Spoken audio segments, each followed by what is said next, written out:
Hi, guys. Today for social studies, we're going to look at a short lesson on women's rights. This goes along kind of with the abolitionist movement.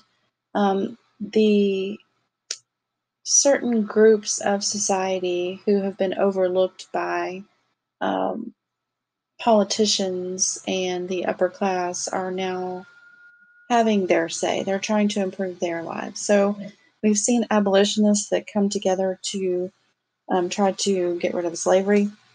Now we see groups of people who come together to give women more rights and more freedoms in their own lives.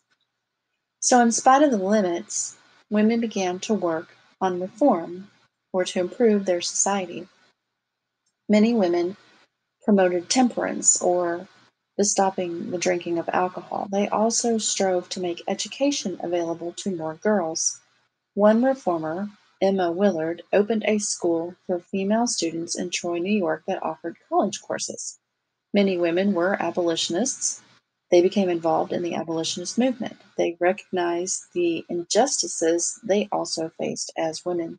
Susan B. Anthony was a crusader for women's rights, temperance, and abolition. Anthony eventually became president of an organization that fought for voting rights for women, or suffrage.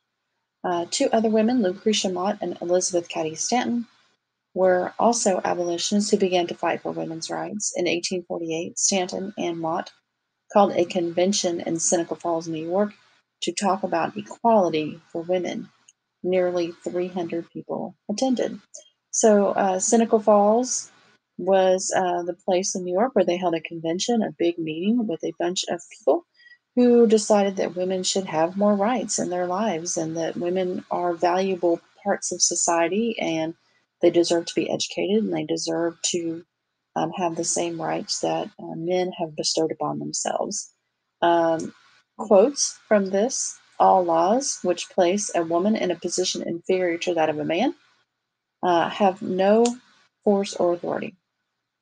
It is the duty of women of this country to secure themselves their sacred right to elective franchise or the right to vote. Please, if you do not know the definition of the word suffrage, SUFFRAGE, please commit that to memory. Suffrage is the right to vote. Elizabeth Cady Stanton addressed the first women's rights convention at Seneca Falls, New York, June 20, 1848 is the caption at the bottom of this page. So we will learn more about this as time goes on. So just remember that women are now starting to look for their own place in society and realize they've been treated unfairly for a very, very long time.